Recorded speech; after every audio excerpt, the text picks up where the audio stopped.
Assalamualaikum warahmatullahi wabarakatuh, Bapak Ibu. Berikut ini adalah panduan pengelolaan Google Classroom. Selanjutnya, Bapak Ibu, kita lanjutkan untuk pembahasan Google Classroom yang tadi di awal sudah kita sampaikan terkait dengan beberapa panduan pembuatan materi di Google Classroom. Kemudian berikutnya untuk pada video ini akan kita sampaikan untuk bagaimana membuat tugas atau memberikan soal latihan kepada siswa yang menjadi anggota di Google Classroom kita. Baik, sebagai contoh di sini akan saya sampaikan dua panduan. Yang pertama terkait dengan pembuat penugasan, kemudian yang ketiga nanti terkait dengan kuis atau membuat soal ujian. Baik, menu yang kita gunakan masih sama, yaitu pada klik menu buat. Kemudian kita akan membuat tugas. Tugasnya misalnya ini tugas kimia kelas 11. Misalnya kerjakan tugas ini dengan baik dan jujur, misalnya seperti itu. Kemudian di sini kita akan berikan tugas untuk pengumpulan artikel. Jadi nanti siswa diminta membuat sebuah artikel, kemudian artikel itu dikirimkan kepada kita. Caranya itu dengan membuat di sini. Jadi ini klik buat, kemudian formulir. Di formulir ini kita akan membuat sebuah tugas bagi siswa untuk dikirimkan kepada kita. Ini kita oke saja. Kemudian kita klik, kita ganti dulu. Misalnya ini tugas. Di sini tugas pengumpulan artikel.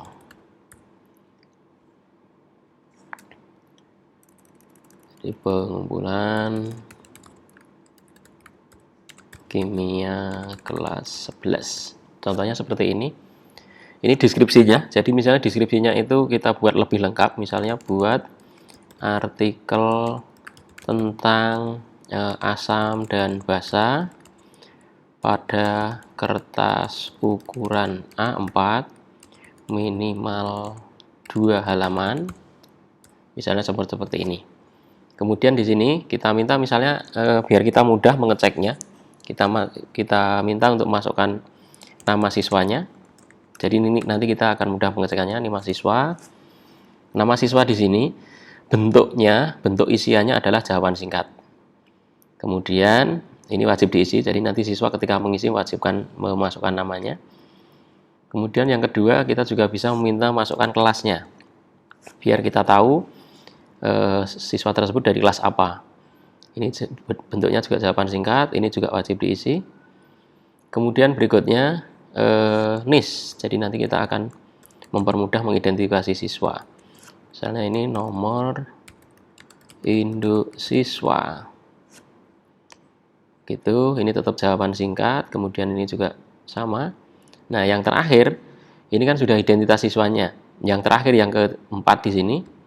Di sini adalah pertanyaan atau form yang kita gunakan untuk mengumpulkan artikel tersebut. Maka di sini kita tambahkan kumpulkan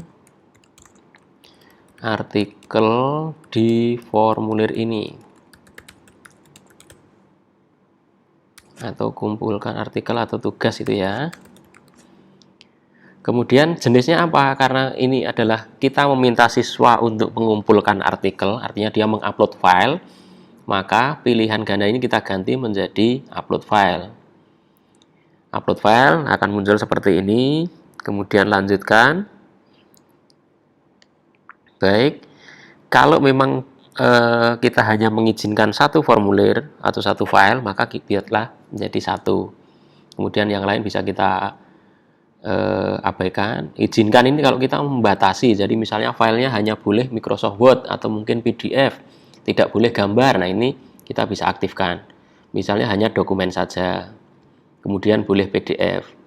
Nanti kalau ada siswa yang mengupload dalam bentuk foto, dalam bentuk gambar, audio, itu tidak diperkenankan. Jadi kita batasi karena ini adalah artikel, maka kita batasi file yang dikirim hanya boleh dokumen dan juga PDF.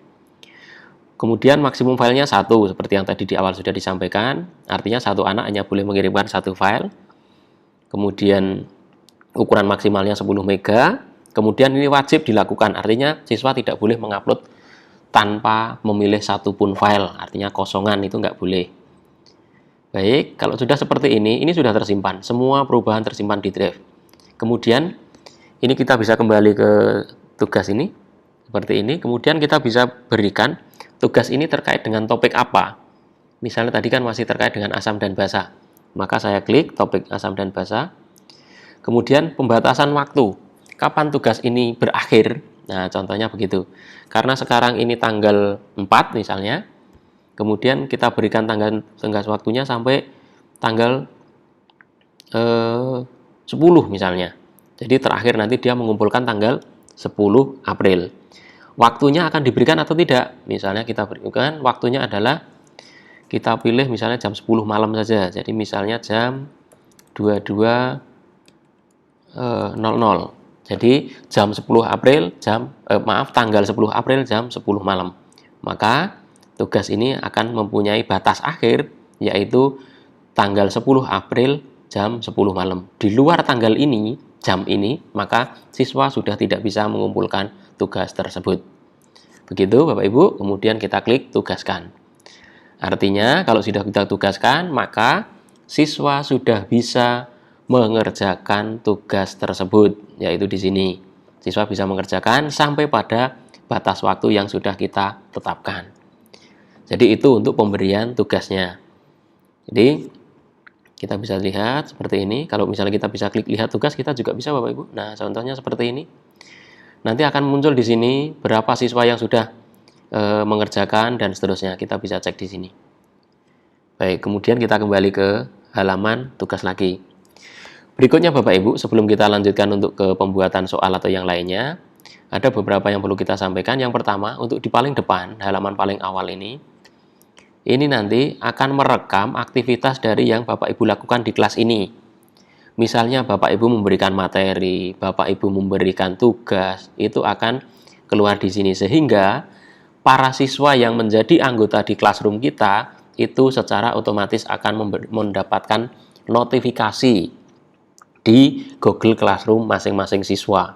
Jadi ternyata ada tugas dari ibu ini, atau ada tugas dari guru ini di mata pelajaran ini atau di classroom ini, seperti itu.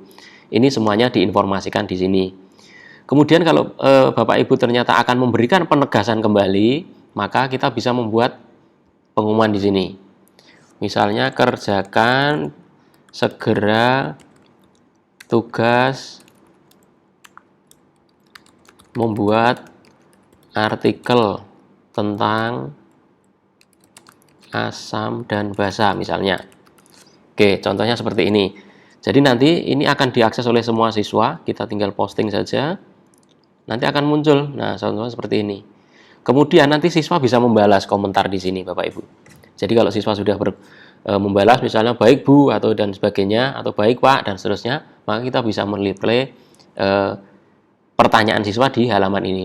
Itu juga berlaku ketika nanti siswa ternyata ada yang belum jelas dengan apa yang kita tampilkan di halaman tugas tadi, maka siswa bisa mengkomentari postingan Bapak Ibu di sini. Di sini misalnya Pak, untuk yang deskripsi itu kurangnya apa, atau mungkin ada yang kurang misalnya spasinya berapa, atau mungkin boleh dalam bentuk PowerPoint enggak, misalnya seperti itu. Nah, itu disampaikan di sini dan kita jawab di halaman ini. Itu untuk pembuatan tugas Bapak Ibu. Kemudian untuk pembuatan soal pilihan ganda dan yang lainnya akan kita sampaikan pada video berikutnya. Terima kasih.